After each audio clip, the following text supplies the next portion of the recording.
Seen on Zoom or not, you are welcome here. No matter your age, your size, or if you decide to speak, you are welcome here. No matter the color of your skin, your hair, or your eyes, you are welcome here. No matter whom you love or how your family is composed, you are welcome here. Whether your ability to contribute comes in the form of time, talent, or treasure, you are welcome here. No matter how you express your gender identity or whatever your abilities, you are welcome here. Whether you come with laughter in your heart or tears, you are welcome here. Come with an open mind, a loving heart, and willing hands. You are welcome here.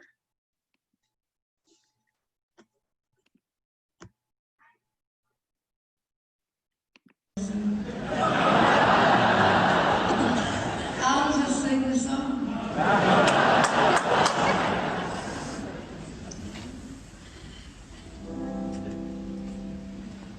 We are a gentle, angry people, and we are singing, singing for our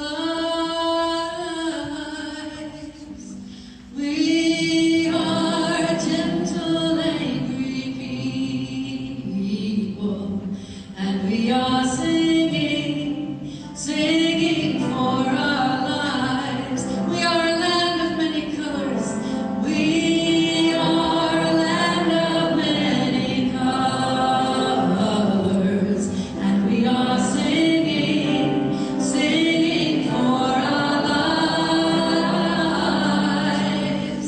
We are a land of many colors, and we are singing, singing for our lives.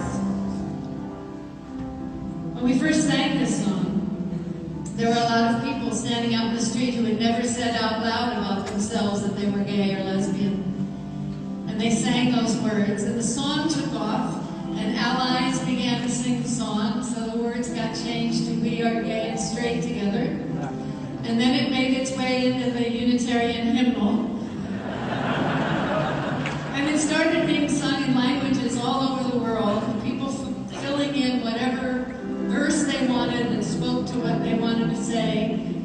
Some women who were demonstrating against nuclear power and nuclear weapons in England said, "We are the witches of Diana." And then after many years, we learned a lot more about sexuality and gender identity. And so now I can't fit all the words into the meter of the song. So whatever door you walk through, however you identify yourself, however you explode onto this planet with joy and self-confidence, know that we see you. And we love you. And we may make mistakes along the way, but that's how we learn. And we are all in this together. And we are singing, singing for our lives. We are all in this together. And we are singing, singing for our lives.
We gather at this hour as people of faith with joys and sorrows, gifts and needs.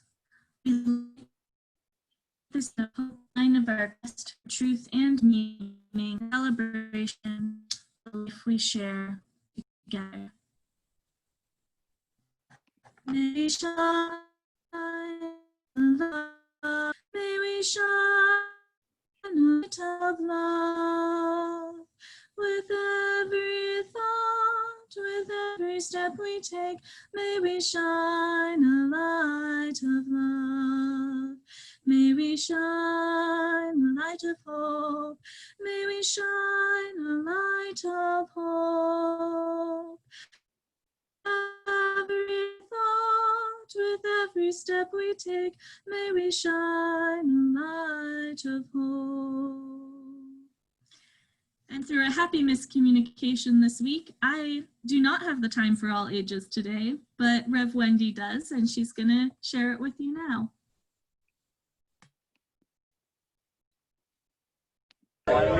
Shoulder to shoulder, take off your backpacks. Basketball, line up, we're about to race.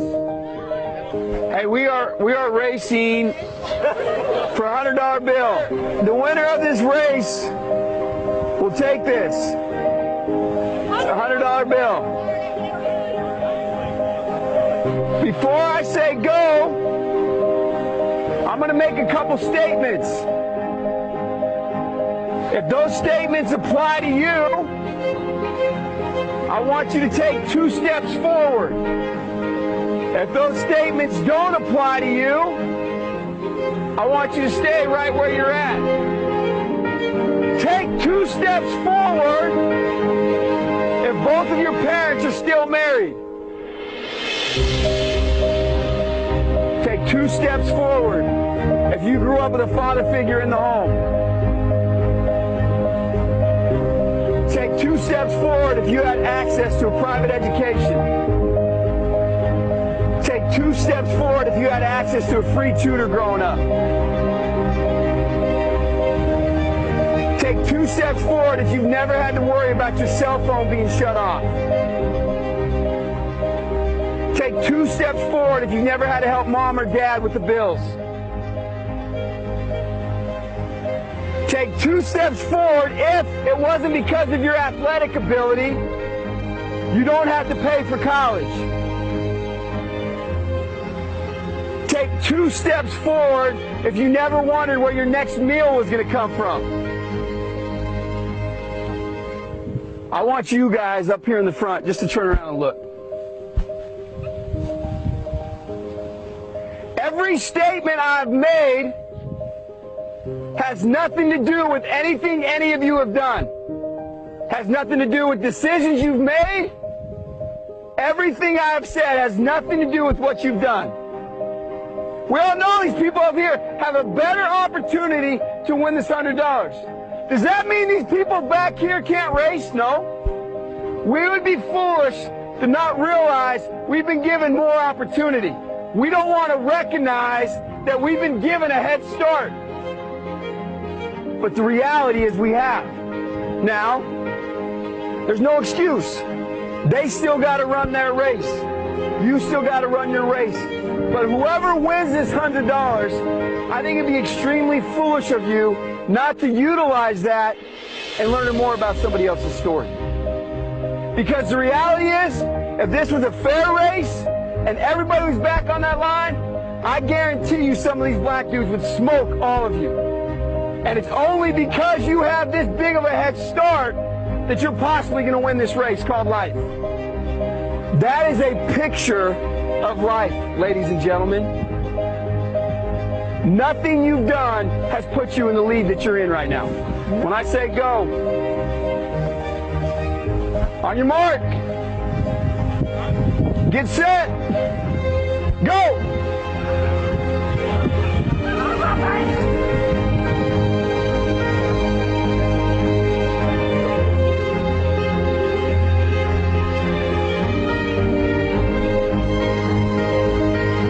If you didn't learn anything from this activity, you're a fool.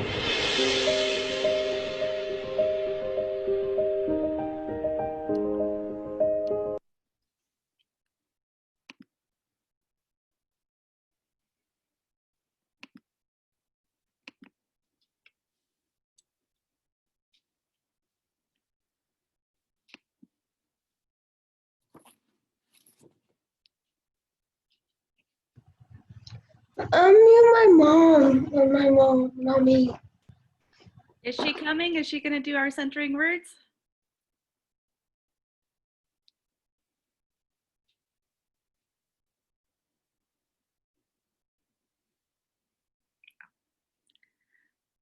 Oh, Melissa. Oh, there she is.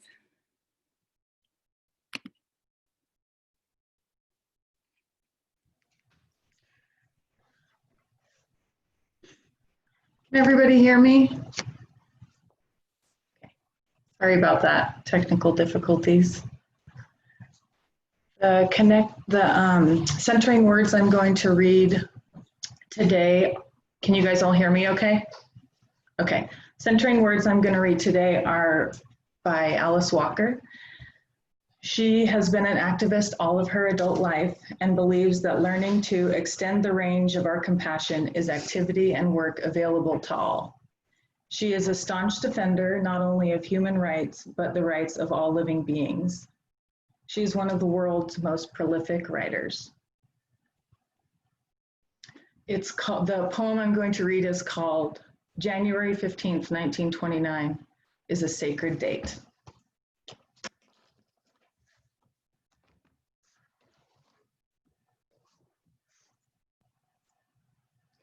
This is what I believe. We are connected well before birth to the date of our actual arrival. Arriving at that date and time is crucial to who we have become. Martin, beloved, they have moved your date of birth as if it is meaningless. It is tied now to a weekend of leisure when exhausted revelers and servants may have a holiday. There are many ways to sever us from our native power. Changing consciousness about when we were born is one of them. I call on all who love and loved you to honor you on your own day. That is where the energy was. That is when the magic powers from we know not where poured into your life. January 15th, 1929 is a sacred date. The universe aligned with powerful forces to make a visit to Atlanta, Georgia, and to your mother's expectant bedside and womb only on that day.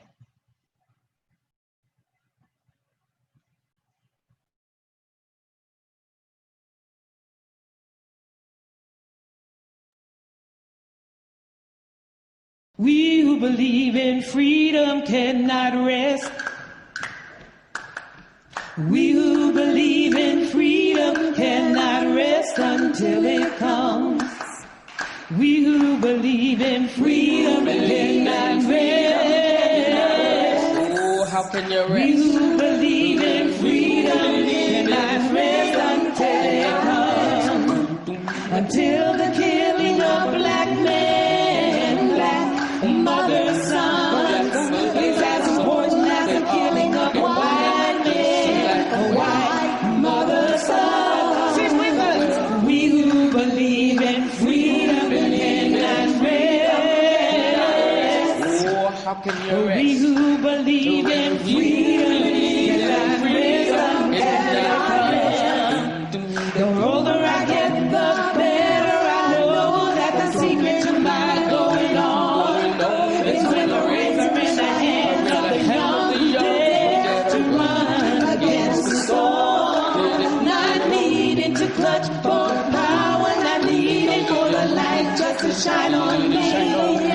I need to be one in the number as we stand against tyranny. Well, now we who believe in freedom cannot rest. Don't you We rest? who believe in freedom cannot rest. You know that struggling myself don't need a whole lot. I come to realize that teaching others to stand up and fight is the only way my struggle survives. I'm a woman who speaks in a voice, and I must be heard.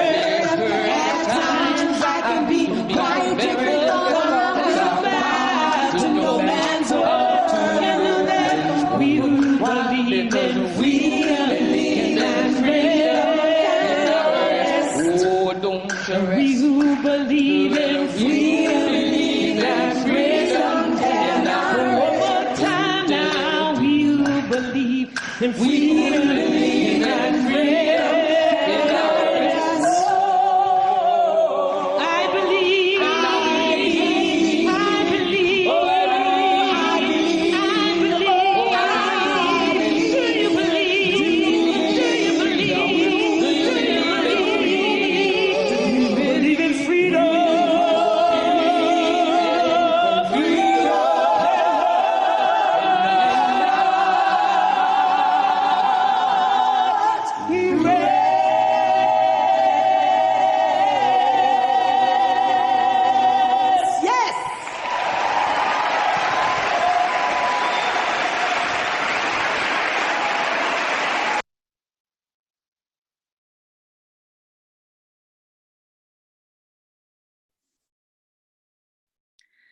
So I want to introduce to you David Hood. We are very excited to have you be our guest speaker today, and welcome. And I'm going to invite you to unmute yourself, and then we're ready to go, David. Okay, can everybody hear me okay? We hear you. Cool. Well, thanks again for having me. I'm really happy to be here speaking. Gotta get those out of my ears. Sorry, one sec. Technical difficulties.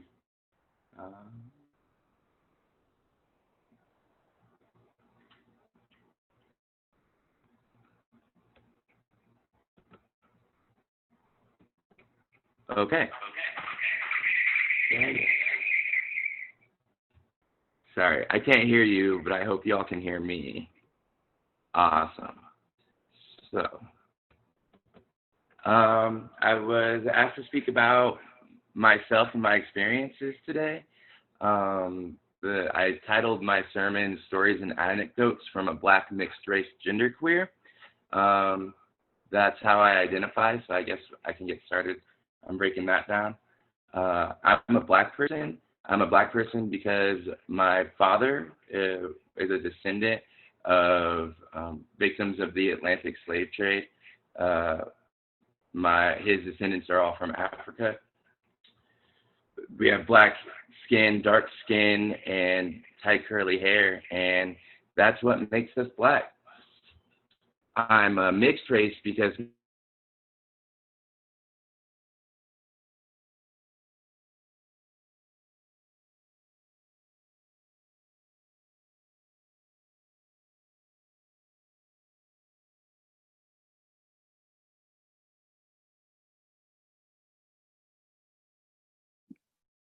subject to the Black experience. But then I'm mixed race because that isn't all I am. Because of my mother's descendants and how she makes up half of me, I have to recognize that I am split between races, which is really just a societal construct anyways, which is tough to wrap my head around sometimes. And speaking of societal constructs, tough to wrap heads around, I identify as a genderqueer because I don't identify or relate to the gender binary that is masculine or feminine. I feel in myself that I'm all of those things. I'm both those things and more than those things. And there's no sense in me having to try to conform to what society tells me I have to be one or the other of. So yeah, again, that's me, a Black mixed race genderqueer. My name is David Hood. I was born March 9th, 1990 in Southern California. My father's name is David Hood and my mother's name is Robin Hood, which is pretty funny. Sometimes people laugh about that. My dad was born in Chicago, Illinois, and in the projects of Chicago, Illinois. He had 4 brothers and a sister, and they grew up in poverty, working however they could. Every member of my family learned to hustle. If you're not familiar with hustling, it's doing whatever you have to do to make the money that you need to survive, and that value was instilled into me. My dad joined the Marine Corps when he was 17 years old, and he was stationed at Camp Pendleton. My mom was born in Southern California, but grew up in Rifle and ended up moving back to Southern California, and that's how she met my dad. Both together still, and that means a lot to me. And as a family, I have two brothers, they're twins, and an older sister from my mom's first marriage, who's Puerto Rican, so we really are a mixed heritage household, or we were a mixed heritage household growing up, which had a really big impact, but also had some drawbacks as well. So let's see. I moved here to Colorado in 1999, and I had moved here from Delaware, and I would have been 9 years old. Delaware was really interesting and a diverse place. There's all different types of people. All my friends, I didn't even know what all their nationalities and ethnicities were because it was so diverse. And in fact, where I was in Delaware, the school system had busing. So they would move the historically and traditionally segregated neighborhoods, move the students around and send them all to different schools to try to diversify and integrate the school system because the neighborhoods were so segregated. Like I said, I'm from a mixed heritage household, so what ended up happening was me and my sister got split up because we lived, I believe, in a white neighborhood, and they split us up to integrate with other students in other neighborhoods, which was a big bummer because I really enjoyed being in the same class as my sister, or in the same school as my sister. When I got here, a lot changed. I was used to the regular kid wrestling, fighting, second grade, third grade kind of situation, but when I got to Grand Junction in the fourth grade, I started getting bullied, started getting threatened with physical intimidation, threats of violence. Everything changed. Whereas before, when I was a kid, I really enjoyed going to school. Coming here, it was really hard. My dad stayed back in Delaware when we moved here, and my mom moved all 4 kids out by herself. I want to say it took about 2 weeks in the van, and it took me years to realize how awesome that was of her and how strong she must have been to make that happen. But my dad had to stay working in Delaware while we got settled out here, and it was really, really hard. And we didn't have a lot of money growing up. My dad was always working as hard as he could, and my mom always had a job when she could find one, but we didn't have any money, like a lot of people you probably know, low income and trying to get out of it, but not able to at that time. I was subject to a lot of bullying from my schoolmates for my race, but then also from my schoolmates for like the obvious financial gaps. The violence and the intimidation led to physical fights really fast that weren't like the fun, playful fights that I was used to in Delaware.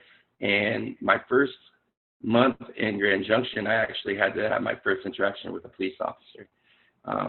A student, one of my peers had used a racial slur, like they generally did, but this one was my friend, and we got into a wrestling match over it, standing up to defend myself. And the teachers who saw that decided that it would be a good idea to get the police involved and have us disciplined, though there were fist fights in wrestling that happened all the time.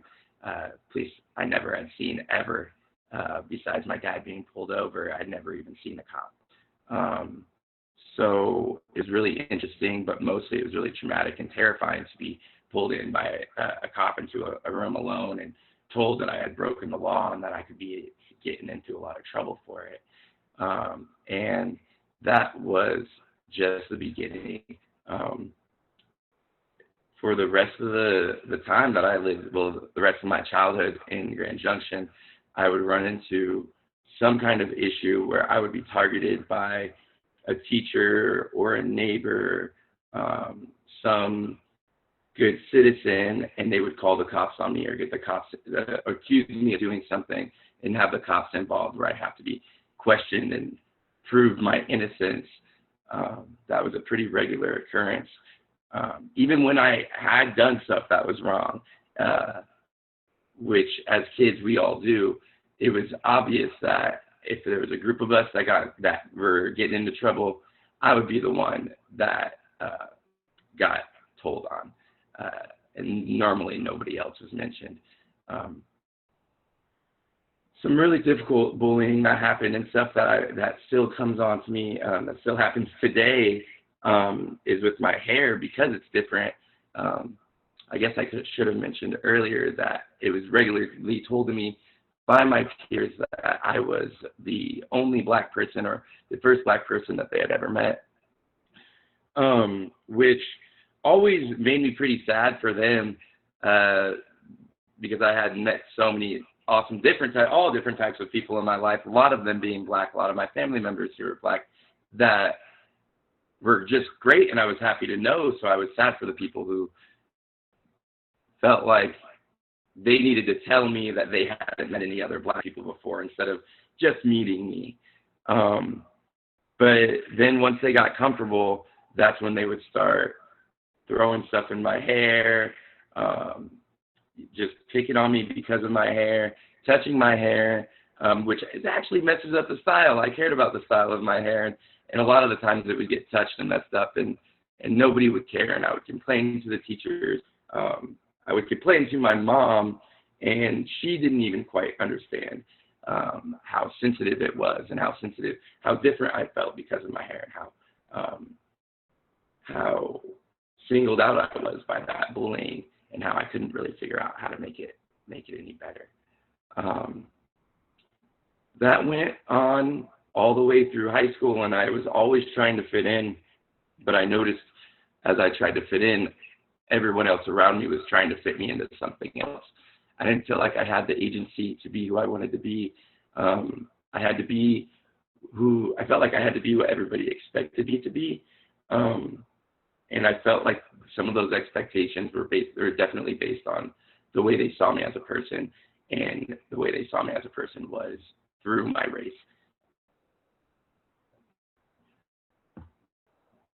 So from what I've come to realize was PTSD from trauma, from police interactions and being detained for just walking down the street as a kid, or being accused of doing something wrong and having to prove my innocence, as well as some of the natural social anxiety that kids can experience, led to a lot of other issues that involve social anxiety, body dysmorphia, eating disorders, and my mental health related to drop. I didn't feel like I had the support, especially when it came to bullying and threats of violence, when I would reach out to anybody, even sadly my own mother. No white people really saw that there was actually a problem. What they saw me complaining about, they tried to reframe and say it couldn't be about that. It's not about your race. That person's just this or that. Don't let it affect you that much. Just ignore it. But when it's happening every day and I can't get any support, it was really hard to ignore. And at that time, going through high school, I'm starting to have to figure out, what am I going to do in the next few years? What am I going to do with my life? I always got a lot of financial stress from my mom. She grew up poor, like my dad grew up poor, but I don't know if she quite learned how to hustle, but I think we've taught her pretty well, and she's a real strong hustler now. She was always worried and said really sad stuff like, don't let me end up in a nursing home, like when I was really young, way too young to put that kind of pressure on somebody. So then I thought as a kid and all through high school, like, I have to find my value and prove my value, and it has to be monetary, and I have to take care of my family. And that was something that my mom instilled to me really early. I don't think she realized how harmful that was for me at the time, but it definitely weighed on me, and it affected the ways that I looked at my childhood, at the time and what I was going to do with my adulthood, just to be financially stable. And I felt like the focus, I took the focus off of my own mental health where it should have been and put it onto like financial stability, which wouldn't last long. I was always trying to do anything that I could because I wanted to be the best me, and I didn't really care what other people wanted me to be. So I would do whatever I wanted. Sometimes it was athletics, so I went out for track. That surprised everybody, but it surprised them more when I went out for football my senior year. I made the team, and I actually lettered in varsity, which was pretty cool. The culture wasn't quite for me, but it turns out theater was. So I auditioned for the musical, the spring musical, my senior year, and that threw everybody for a loop. I remember going from my weights class to my tech rehearsal where we had to have our makeup on, and then I went back to weights class, and that really threw everybody off that was on the football team when I came in full stage makeup. That didn't bother me, though, because I really enjoyed expressing myself, and I'll always do that. I wanted to do that more, and so instead of going with my backup plan of joining the Marine Corps, there's lots of stupid reasons for it, but no good ones. I decided to study theater in college, but under the guise of studying business because I didn't think anybody was going to accept that as an answer for at least the first couple semesters. I took a couple of business classes and still wanted to be financially stable, but my real passion was expressing myself, and that led to me studying theater. But being in college and dealing with the self-medications and the breakdowns that come from substance abuse, all while trying to balance financial stability and artistic expression, spiraled down, and I ended up dropping out of college and moving to California, of all places, back to California, but to Hollywood this time, so I could continue to express myself theatrically. It didn't last very long, about 4 or 5 months, where I was in a house for a month before I became homeless. And when I was homeless, I started having to deal with a lot of the stuff that a houseless community has to deal with, as far as exploitation and intimidation by police, violence and threats, and general food insecurity. And that's when I realized that financial stability wasn't as important as having the resources that I need and finding a community to share those resources with. I was able to do that in LA through the LA GLBTC, which was the Los Angeles Gay and Lesbian and Transgender Center, which I stayed as a guest in the emergency overnight program in their transitional housing program. It was a really special experience because I was able to meet so many members of the LGBTQ community and share my experiences with them, and they shared their experiences with me. We were all housing insecure and food insecure, working class people that for one reason or another had to leave home. A lot of them had to leave home because they were pushed from home. Their parents or families kicked them out when they came out as being a part of the LGBTQ community. So I explored a lot of different things while I was in California. I performed in film, but I also I performed and explored through the positive movement, the Stay Positive movement, and I carried a sign that said smile on it. That was really impactful. I met hundreds of people doing that, and I really had an impact on their life in a positive way, and it impacted me in a positive way. But I realized that there was more to life than just being positive, and I eventually ditched the sign and shot a couple movies, ditched the sign, and I hitchhiked home with all my experiences. And I've been back 10 years, and I know this. I have limited time for the sermon, but so I'm not going to tell you about the entire time that I've spent. But it's been a hard journey where I started off alienated from society, but having a community that cared for me and gave me the space to allow me to learn how to care for my community. It taught me that I didn't have to follow the rules of the system or be unsatisfied. And it taught me to be totally honest with myself and all the people around me. If I see something that makes me unhappy, I've learned to change it.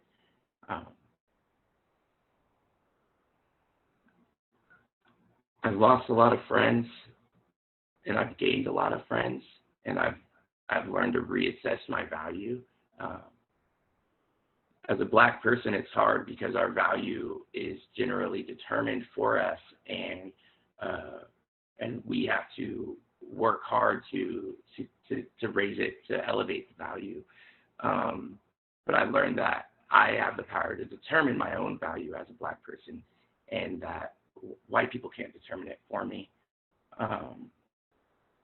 I've always followed my dreams because of that, and I've learned that reality isn't always as good as the fantasy, but that I have the choice to make my reality, or at least I have the chance to make my reality. I've also learned that just because I can access something, even as a Black person, doesn't mean it's accessible. I have privilege in, like the video earlier said, I have privilege in my parents still being together and working to provide a stable household for us. I have the privilege that I never had to help my parents with bills. So it was all for all the stress that I had growing up in school as a Black person, dealing with police, dealing with intimidation and threats of violence. I only had the future financial pressure, nothing at the time.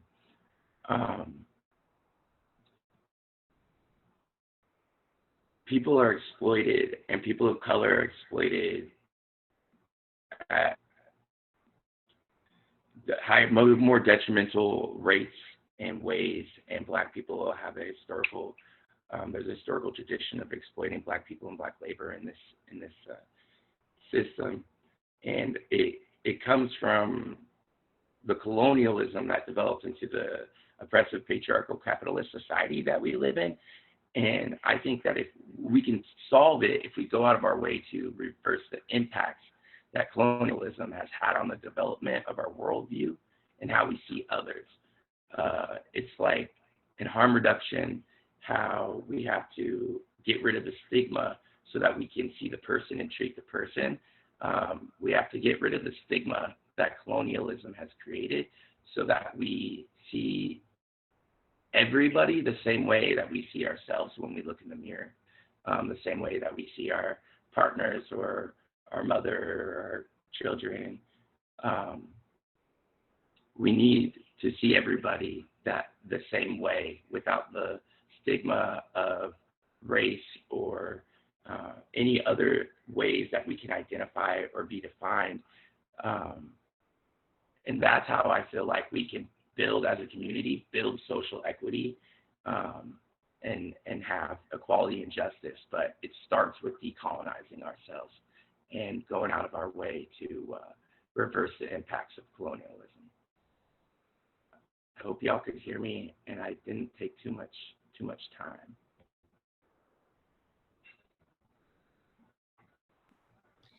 Thank you, David. And we're going to sing Building a New Way, and then we will open it up for a little bit of conversation, if that's okay with you. Cool. I'll work on my sound situation for a moment.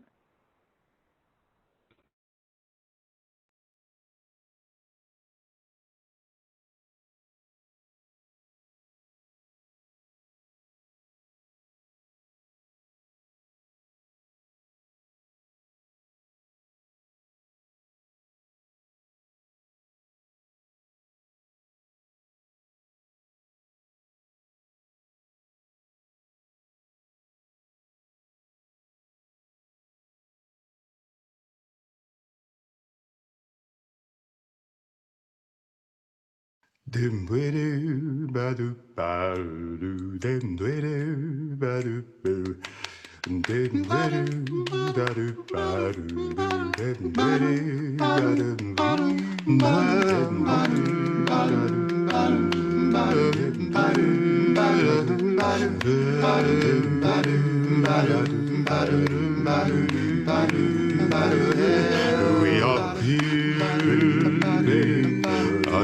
way. We are building a new way.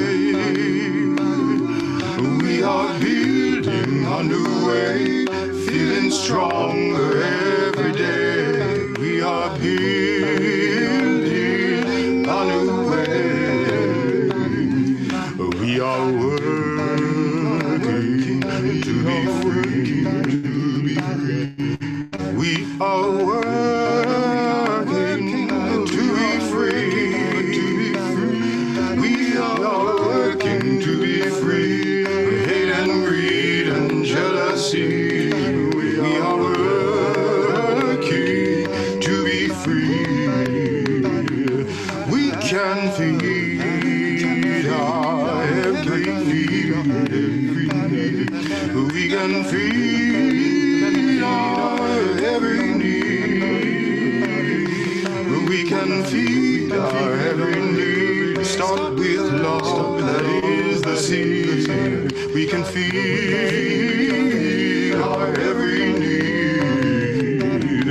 Peace and freedom is our cry.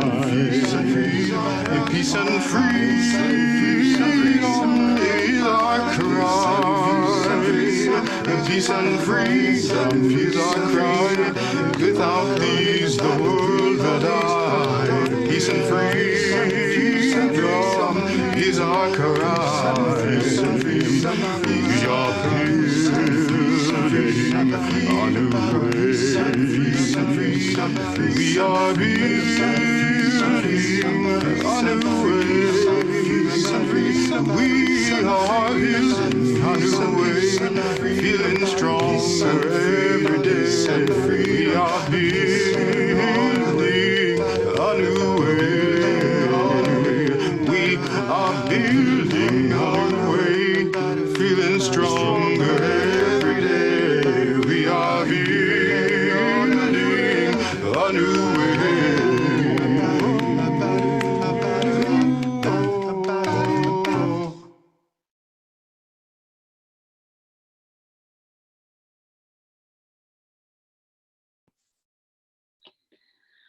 All right, so the tradition here is I am going to invite people to unmute themselves, and we'll just have a conversation with David for about maybe 5 or 10 minutes, and then we will close ourselves out, and then anybody that wants to stick around, then we'll go into breakout rooms. So David, is that okay if we just open it up for a bit of a conversation with you?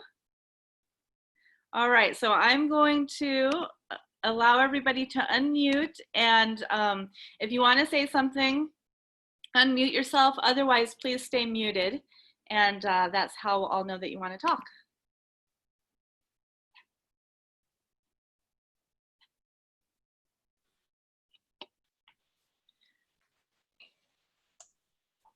Hi, Russell, did you want to say something? Thanks, Wendy.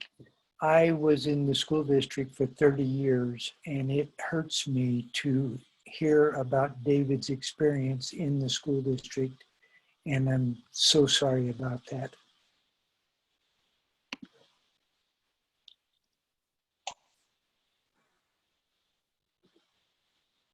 Yeah, there's the school district, the way that the school handled the whole situation was, or situations, was really terrible.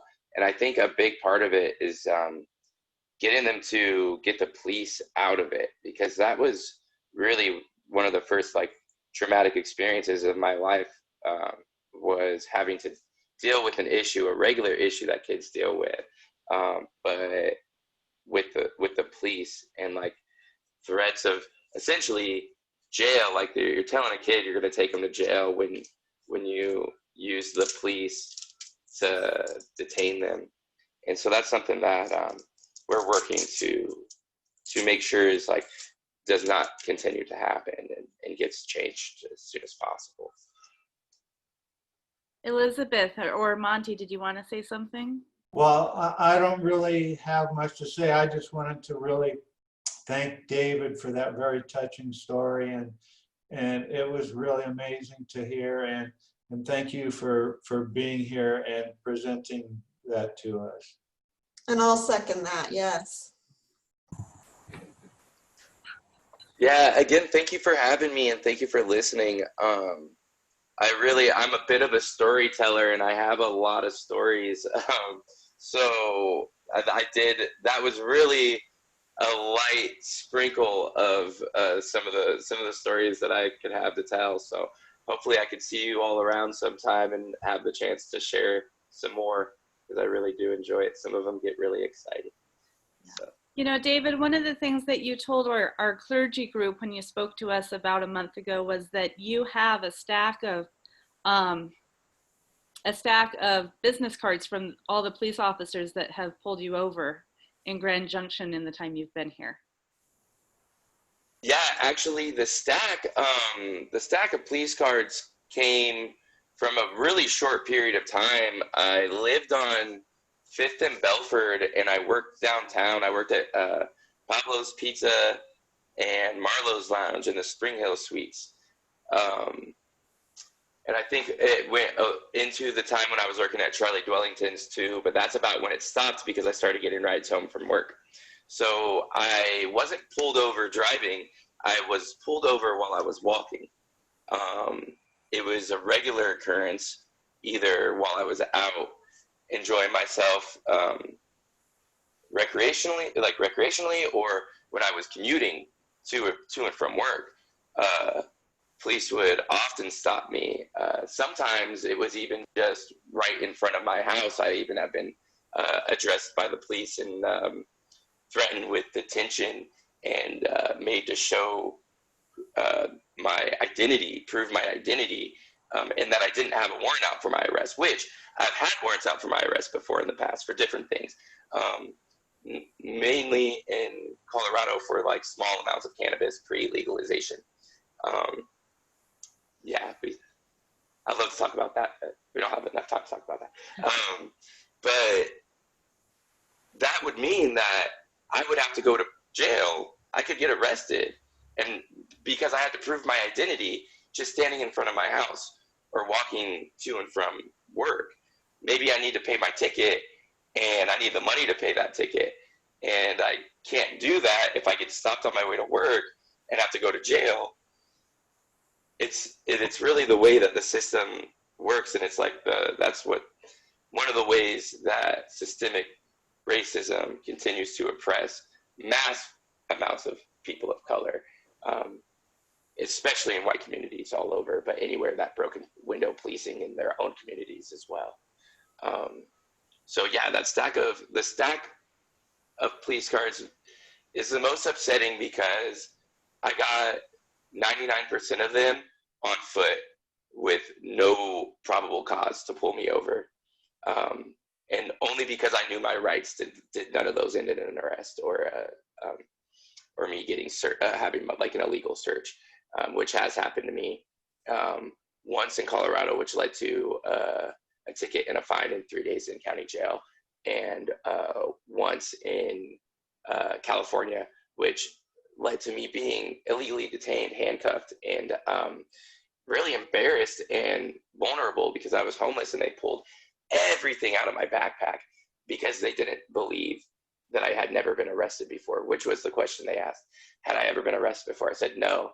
So they told me to turn around and put my hands behind my back and cuffed me to verify my identity and make me like give them my ID so that they could verify that I didn't have a warrant out for my arrest.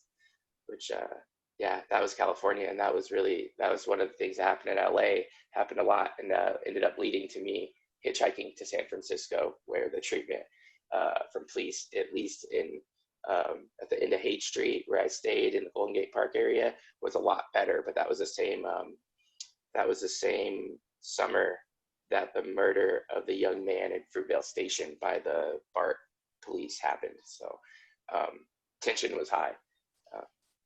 for sure. But yeah, I'm happy I don't have to deal with the police as much anymore, but I know it's because I'm driving. That's a privilege I have that I didn't have before. It's a privilege a lot of the Black people I know in this community can't afford, and it puts us at risk for having our Fourth Amendment right abused, which is a problem that I haven't figured out how to solve yet. Yeah, so I just want to have everybody think about how many of you watching today have been pulled over just by walking. Phil, did you want to say something? Yes, I wanted to say that all the time David was talking, I couldn't help looking at little Khalil and hoping we are able to leave a better world for him.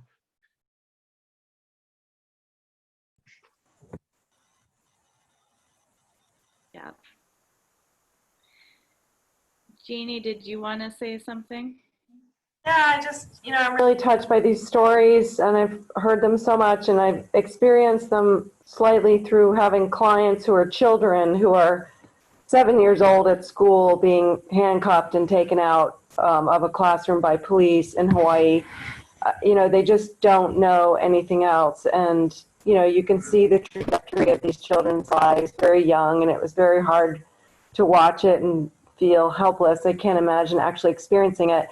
And I keep coming back to this idea of the church being a safe haven. Like, how can we be a safe haven to people of color? How can we kind of bring them to us or make it so that they want to come to us?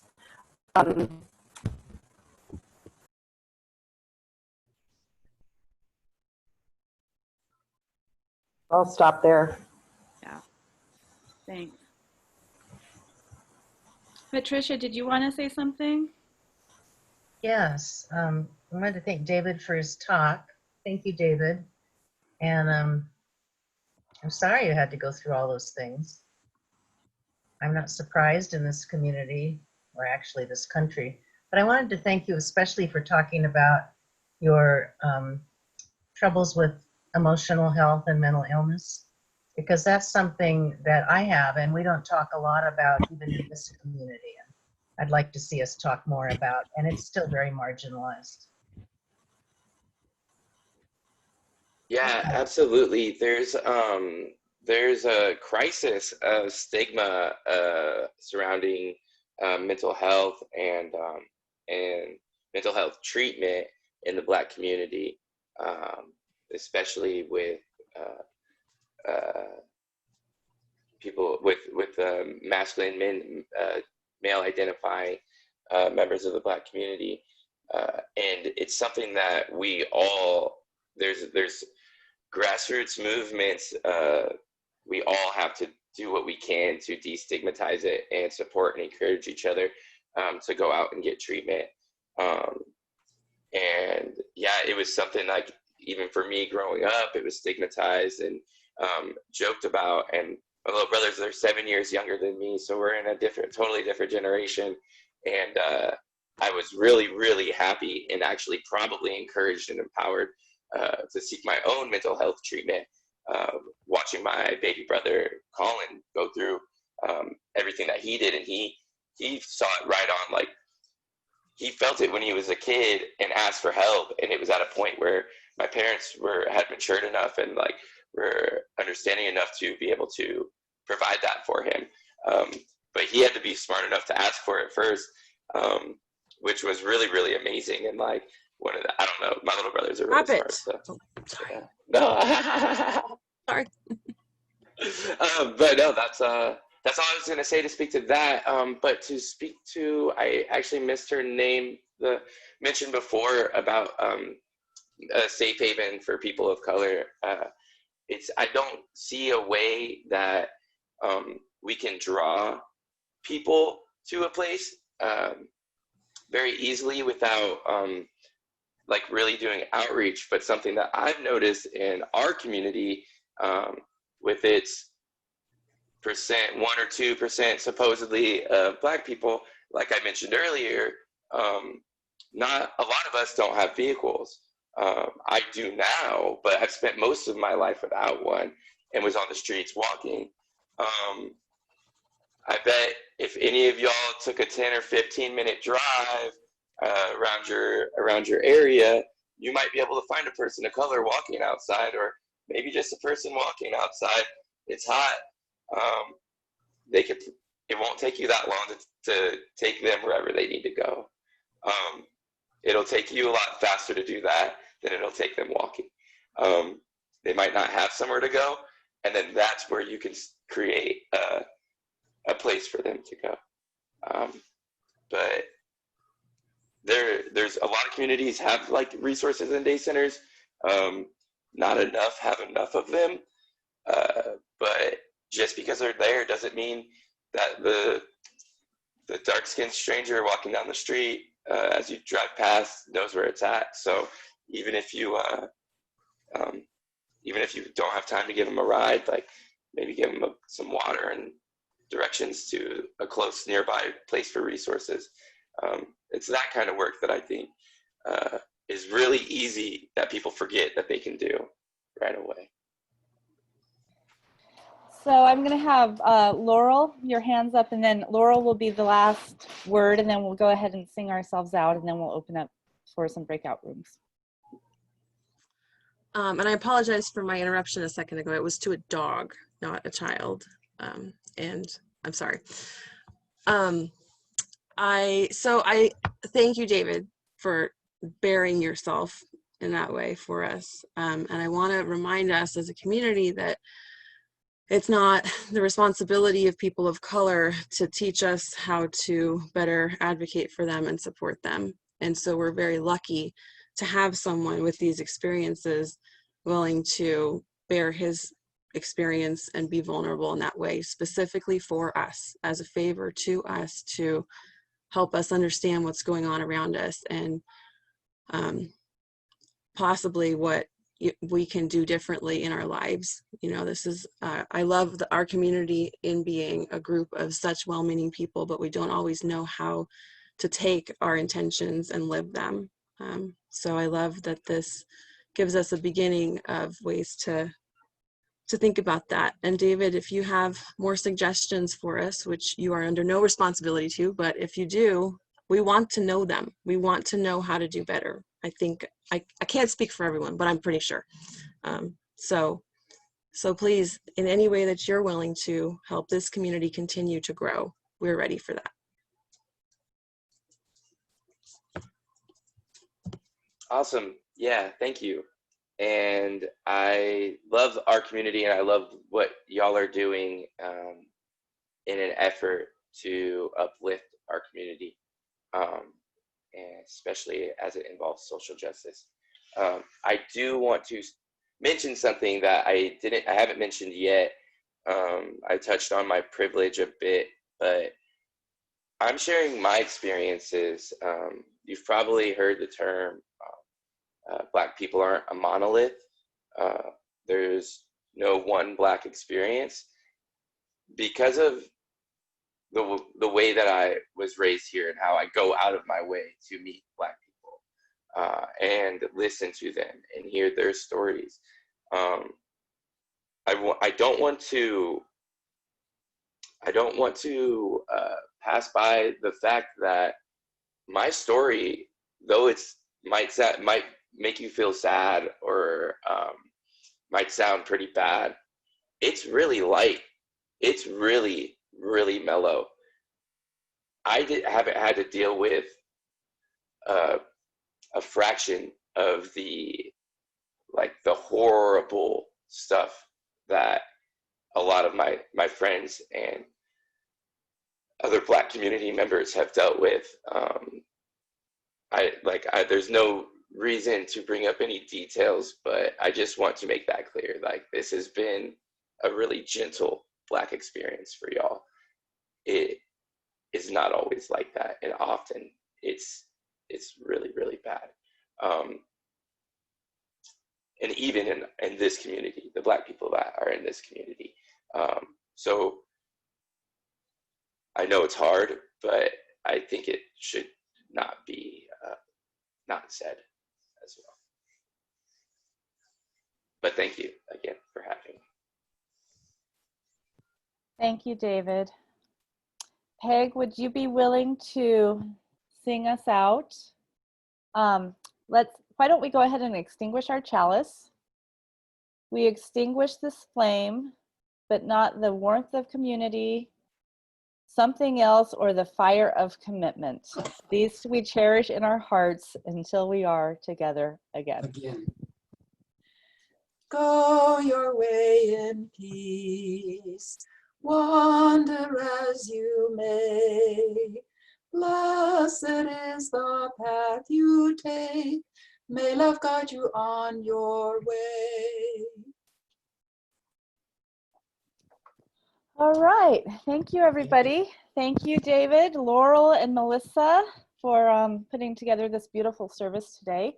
At this point, if any of you are ready to just log off and start your day, feel free. We send you with love. And for those of you who would like to stick around, I wonder if maybe since we have David as, you know, our guest, maybe we'll invite people to log off, but then maybe we won't go into breakout rooms today, and then everybody gets to stay with David. How does that sound? Does that sound fair? And then nobody sorry, you're too popular, David. So at this point, we'll just open it back up, if that's okay, and we'll send everybody else off if they're ready to go. And at this point, I'm going to stop recording.